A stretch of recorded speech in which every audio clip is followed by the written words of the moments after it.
Hello আমার family, আসসালামু আলাইকুম। কেমন আছো সকলে? আই হোপ তোমরা সকলে অনেক ভালো আছো। আমি নূর হালদার আর আপনারা দেখছেন গ্রামবধূ ব্লগ। তো সকলে কেমন আছো অবশ্যই কিন্তু কমেন্ট করে জানাবেন। আর আজকে কিন্তু আমার এটা একটা ভিডিও, যেটা হচ্ছে আমি আমার সংসারের কাজকামগুলো একটু তাড়াতাড়ি সেরে নেবো। আর সকাল সকাল দেখো তোমাদের দাদাভাই ডিউটি যাওয়ার আগে আজকে কিন্তু আমার সকালে টিফিনটা জোগাড় করে দিয়ে গেছে। বললো যে আজকে পরোটাটা খেয়ে নিতে। আর এদিকে কিন্তু একদম বটিটার ধার চলে গেছে, যেন বড় মাছটা কাটতে গিয়ে আজকে বটির পুরো ধার চলে গেছে। সেই জন্য করে বটিটা একটু খুন্তি দিয়ে ধার দিয়ে দিলাম। তো তোমরা এই টিপসটা কেউ জানো কি না অবশ্যই কিন্তু আমাকে কমেন্ট করে বলবে। আমি কিন্তু এটা জানতাম না। বর্ধমানের চাচি আমাকে শিখিয়েছিল যে বটির যখন ধার কমে যাবে তখন কিন্তু মানে পাশে আর কি খুন্তি কিংবা চামচ দিয়ে করলে বটির ধার চলে আসে। আমি কিন্তু সেইভাবে আমি আমার বটির ধার দিয়ে থাকি সবসময়ের জন্য। তো আমি এদিকে কিন্তু রান্নাবান্না করবো বলে সকালবেলা যে বড় মাছটা নিয়েছিলাম সেটা তোমাদের সঙ্গে শেয়ার করতে পারলাম না, তবে সেটা রান্না করার সময় অবশ্যই আমি তোমাদেরকে শেয়ার করব। তো আমি রান্না করব বলে তাতে দেখো আমি এদিকে আলু আর পেঁয়াজটা কেটে নিচ্ছি।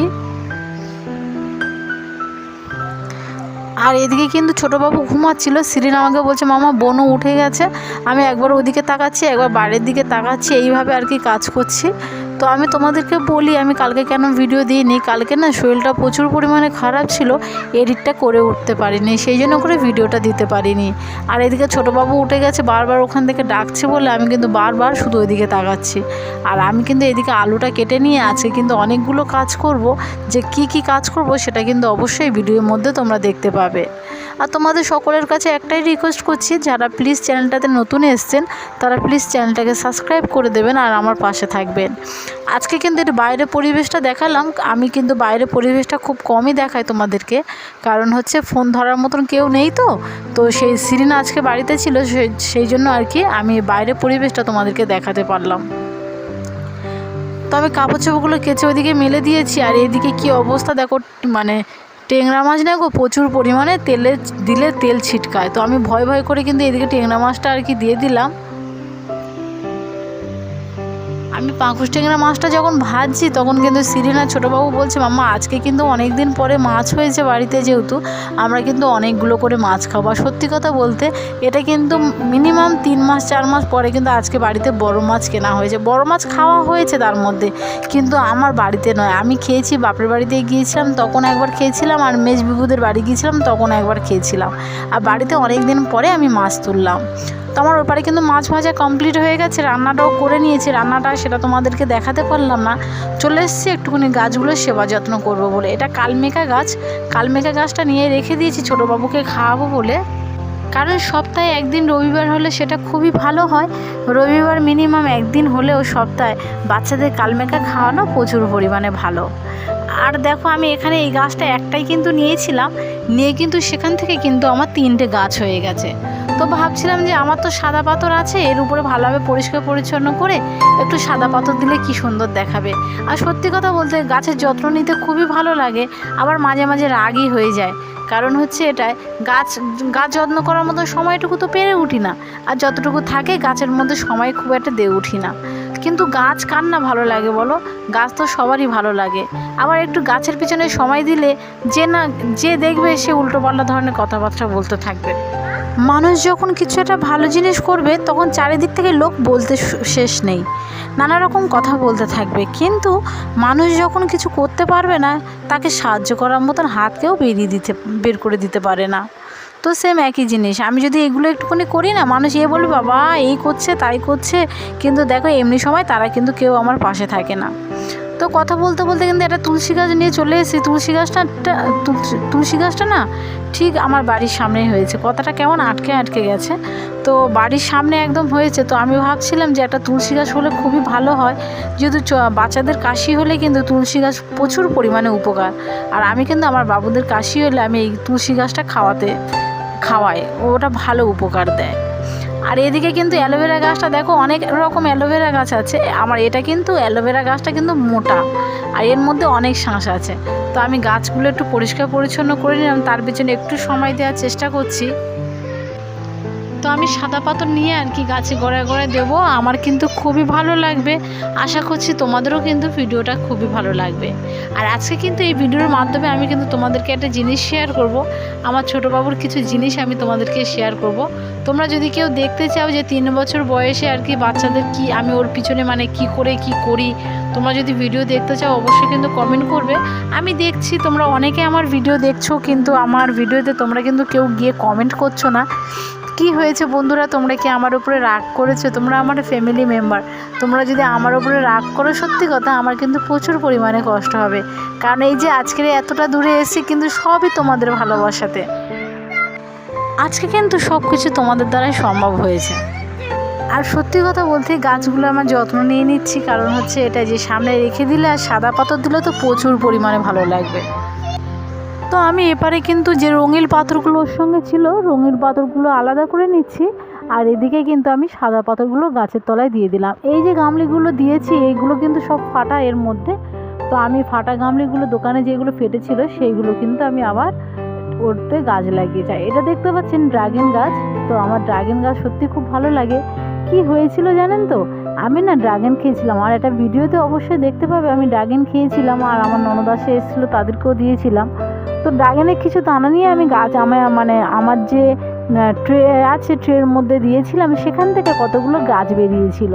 তো আমি সত্যি খুব লাকি ব্যাপার। আমি কিন্তু কোনোদিনও আশা করিনি যে আমি দানা বসাবো, দানা ফেলে দেবো, সে দানা থেকে আমার ড্রাগন গাছ বের হবে। তো আজকে আমার ড্রাগন গাছটা কিন্তু অনেক বড় হয়ে গেছে, আর এতে কিন্তু অবশ্যই মাটি দেওয়াটা খুবই দরকার ছিল, তাই আর কি একটু মাটি দিয়ে দিলাম, আর গাছটা একটু ভালোভাবে বেঁধে একটু বেশি করে জল দিয়ে দিলাম। আর ড্রাগন গাছ কার না ভালো লাগে বলো? ড্রাগন গাছ কিন্তু আমার প্রচুর পরিমাণে ভালো লাগে। আর ড্রাগন গাছে কিন্তু কাঁটা আছে জানো তো বন্ধুরা। তো আমি কিন্তু ড্রাগন গাছটাও একটু পাথর দিয়ে দিলাম, সাদা পাথর দিয়ে এগুলো একটু ভালোভাবে গুছিয়ে নিচ্ছি। চলো, তো দেখো আমার কিন্তু এপারে এটা কালমেকা গাছ দেখতে পেয়েছো। আগে ফার্স্ট আমি তোমাদেরকে বলে দিয়েছিলাম এটা তো আমার ড্রাগন গাছ। আর এদিকে আছে তুলসী গাছ, আর ওটা কি গাছ বলে আমার কিন্তু ঠিক জানা নেই, তবে আরও অনেক গাছ আছে আমার, আমি কিন্তু সব গাছগুলো তোমাদের সঙ্গে শেয়ার করতে পারিনি। তো পাথরটা দিয়ে গাছের আর কি কত সুন্দর লাগছে, দেখো সাদা পাথর দিয়েছি। তো তোমাদের কেমন লাগছে অবশ্যই কিন্তু কমেন্ট করে বলবে। আর আমি এবারে নিয়ে কিন্তু আমার যে বাইরে বেরোনোর ঠিক যে রাস্তাটা, ওখানে অল্প জায়গার মধ্যে আর কি আমি এইগুলো একটু সাজিয়ে রাখার চেষ্টা করছি। আর সত্যি কথা বলতে জায়গা প্রচুর পরিমাণে না থাকলে, অল্প জায়গা থাকলে সেখানে গুছিয়ে রাখাটা প্রচুর পরিমাণে সমস্যা। কোনো একটা গাছ বসাতে গেলেও আমাকে ভাবতে হবে, যেহেতু আমার জায়গা অনেকটাই ছোট, সেই জন্য করে কিন্তু গাছপালার খুব একটা শখ শান্তি যে নেই তা নয়, আছে, কিন্তু জায়গা বুঝে আমি গাছপালা লাগাতে পছন্দ করি। তো দেখো আমার এপারে কিন্তু এইটুকুনি গাছপালা কিন্তু আমার কাছে এটা মনে হয় অনেকটা। তো আমি ওপারে কিন্তু কাজকামগুলো সেরে চলেছি বিছানাটা গুছাবো বলে। আর ছোটো বাবু কিন্তু এইদিকে প্রচুর পরিমাণে দেখো জ্বালাতন করছে। ও আমার হাতে হাতে মোটামুটি কাজকাম করে দেয়। ওকে যখনই যেটা বলি যে মাম্মা আমার এটা করে দাও, ও কিন্তু আমাকে সেটাই করে দেয়। তো দেখো আমি কিন্তু ওই চাদরটা নিচে ফেলে দিলাম, ওকে বলবো ও কিন্তু সেই চাদরটাই আমার হাতে তুলে দেবে। আর সব রকম কথা বলা শিখে গেছে, এটাই হচ্ছে সবথেকে বড় সমস্যা। সব কিছুই বলবে জানো তো, এত বড় বড় কথা বলে এই অল্প বয়সে এসে। যদি ওর কোনো ব্লগ তোমরা দেখতে চাও অবশ্যই কিন্তু কমেন্ট করবে, আমি চেষ্টা করব সব রকম যে কথাবার্তাগুলো বলে সেগুলো তোমাদের কাছে তুলে আনার। আর এর মধ্যেও কিছু কথা আছে যেগুলো আর কি শিখেছে, কিছু গজল শিখেছে। তো এর মধ্যে সে গজলটা আছে, অবশ্যই আশা করছি তোমরা ভিডিওটা পুরো না টেনে শেষ পর্যন্ত দেখতে থাকো, আশা করছি তোমাদের খুব ভালো লাগবে। তো আমি কিন্তু এপারে বিছানার চাদরটা না উল্টো বিছাচ্ছিলাম জানো তো। সিরিন আবার আমাকে বললো যে মাম্মা তুমি তো উল্টো বিছিয়েছো। ভিডিওটা এপারে করছিলাম, যখন এডিট করছিলাম ছোটোবাবু প্রচুর পরিমাণে জ্বালাতন করছে, সেই অবস্থায় কিন্তু আমি ভিডিও এডিট করছি। তো আমি কিন্তু শেষমেশ দেখো বিছানার চাদরটা এপারে গুছিয়ে নিচ্ছি। আশা করছি তোমরা বুঝতে পেরেছো যে ছোটোবাবুকে নিয়ে আমি কোলের ভিতর করে নিয়ে আর কি এডিট করছিলাম, ও কথা বললো। তো আমি এপারে কিন্তু বিছানার চাদরটা বিছিয়ে দিয়েও যে শান্তি নেই আমার, সেটা কিন্তু এই ভিডিওর মাধ্যমে তোমরা দেখতে পাবে। এদিকে বিছানার চাদরটা বিছিয়ে দিয়েছি, আর বড়বাবু কিন্তু ঘুরঘুর করছে বিছানার উপরে উঠে, দুই বোনিকে মিলে খেলা করবে বলে। আর চারিদিকে এতই বৃষ্টি হচ্ছে ধারণার বাইরে। কাপড় চোপড়টা একটুখানি বাইরে দিয়েছি, কিছুটা কাপড় চোপড় শুকিয়েছে, আর এখনও কিন্তু কিছু কাপড় চোপড় এখনও শুকাতে বাকি আছে। তো যেগুলো শুকিয়ে গেছে সেগুলো চলো আমি ভাঁজ করে নিই ভালো করে সুন্দর করে। আর সিরিনের যেহেতু কালকে স্কুল আছে, ওর স্কুলে যাবে, তো ওর স্কুলের ড্রেসটা কিন্তু শুকায়নি, তো ওটাও কিন্তু আমার ঘরের মধ্যে চাইছি, ঘরের মধ্যে মেলে দিলে সেটা তাড়াতাড়ি শুকিয়ে যাবে পাখার হাওয়ার মধ্যে। তো আমি এপারে কাপড় চোপড়গুলো ভাঁজ করে নিচ্ছি, আর ওইদিকে কিন্তু ওরা দুই বোনে প্রচুর পরিমাণে জ্বালাতন করছে। ওদের সঙ্গে একবার করে কথা বলছি, আর এদিকে কিন্তু ঘুম পেয়ে গেছে জানো তো। ঠিক মতন ঘুমটা হয়নি রাত্রেবেলায়, একটু অসুবিধার কারণে প্রতিদিন রাত্রেবেলায় 2টো 2:30 না বাজলে কিন্তু ঘুমায় না। আর এদিকে কিন্তু আবার সকালবেলা উঠে যেতে হয়, 5টার মধ্যে উঠে যেতে হয়। আর 5টার সময় কেন বলো তো ঘুমটা ভাঙবে, আবার এদিকে উসফাস করতে করতে আবার ঘুমিয়ে পড়ি। তো তোমরা দেখলে ছোটোবাবু এসে আমাকে একটু আদর করে দিয়ে আবার চলে গেল। তো আমি এগুলো আবার গুছিয়ে নিয়ে যেগুলো ভিজে আছে সেগুলো বিছানায় ওই যে দড়ি আছে দড়ির মধ্যে মেলে দেবো, কারণ যেহেতু সিরির স্কুলে যাবে, সিরির স্কুল ড্রেসটা কিন্তু সবার আগে আমার মানে শুকাতে হবে। তো এপারে শুকিয়ে নিচ্ছি, তোমাদেরকে বলেছিলাম লাস্টের দিকে ভিডিওটা দেখার জন্য। ছোটোবাবু আর বড়োবাবু, তোমাদের বাড়িতে যারা এরকমই 2টো বাচ্চা আছে, তারা কি ভাই বোনের মধ্যে এরকমই ঝগড়া হয়? থাকলে কিন্তু কমেন্ট করবে আমার। আর এইদিকে তাকিয়ে দেখো আমার 2টো মেয়ের অবস্থাটা। সিরিন তো প্রচুর পরিমাণে ফাঁক পেলে তাকে মারতেই থাকে, আর এই যে ফাঁক পেলে তাকে মারে না তা নয়, এও ফাঁক পেলে কিন্তু তার চুড়ির মুঠি ধরে টানতে থাকে। আর এদের দুই বোনের সারাক্ষণ ঝগড়া মেটাতে মেটাতে আমার এই বয়সে মাথার চুল সবই উঠে গেল। প্রচুর পরিমাণে দুই বোনে ঝগড়া করে, দুজন দুজনের কেউ কাউকে ছাড়ে না। সিরিন একটুখানি বড়, ও কিন্তু একটু বেশি দুষ্টুমি করে, কারণ ছোটোবেলায় প্রচুর পরিমাণে ঠান্ডা ছিল, এখন কিন্তু ছোটোবাবুর থেকে 4 গুণ হয়েছে। আর ছোটোবাবু যে খুব ভালো তা নয়, এ তো আবার চিমটি কেটে তাকে কাঁদিয়ে দেয়, আর এ কিন্তু প্রচুর পরিমাণে তাকে মারে জানো তো। তো মুখটুকগুলোর অবস্থা দেখো কেমন করছে, আমি ক্যামেরা করছি দেখে আমার দেখে আর কি ওই রকমই ব্যাপার করছে। তো চলো তোমাদেরকে দেখিয়ে দিই ছোটোবাবু আজকের কিন্তু কি বলবে, সেটা কিন্তু তোমরা শুনবে ভালো করে। আর ভিডিওটা কেমন লেগেছে অবশ্যই কিন্তু কমেন্ট করবে। বলো।